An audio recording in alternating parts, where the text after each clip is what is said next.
Hi, I'm Jenny and I'm just going to talk to you a bit today about how I went about finding houses and how well that worked out. The first time that I didn't live in halls was in my second year. There was 5 of us. I was living with people that I'd already lived with in my flat in halls, so I knew them, which is always something that I'd recommend when you go into finding a house. And we all got on well, which was a bonus.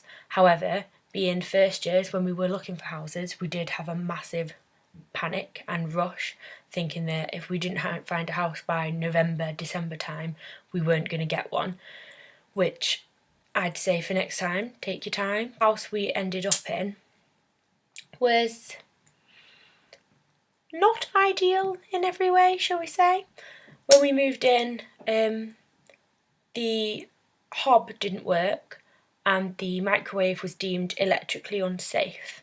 So everything we ate for about first month and a half had to be cooked in an oven, which at least we had an oven, but also the house was powered complete by electric, which can be quite expensive, apart from the heaters, which were gas. Now the heaters only went to the bottom and the first floor.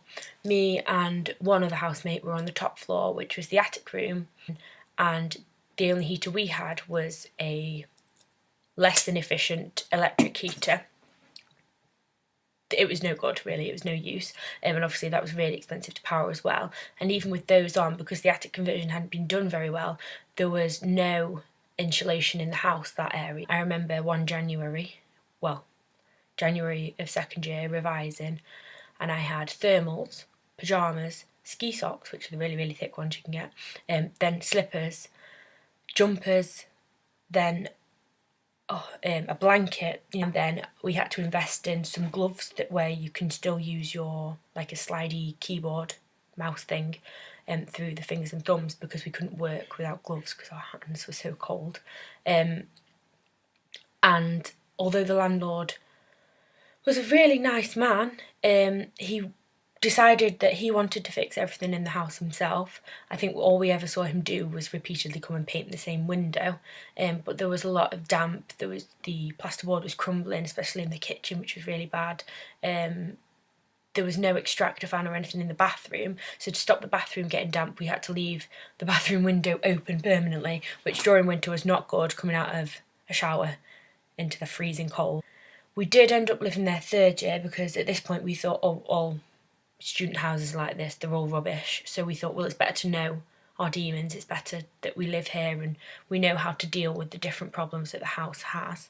But it was just mould, damp, really not that pleasant a house. It was cheap, but you kind of knew why, because they didn't really do anything to make the house any better.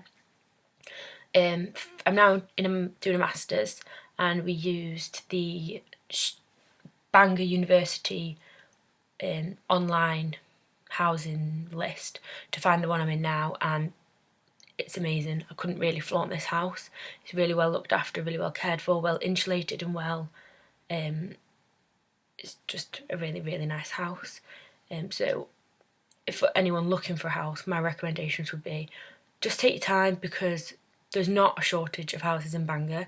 There's too many, and you'll find one, and you take the time to find a nice one, because it's not worth living somewhere cold and damp and horrible for a year, even 2 years.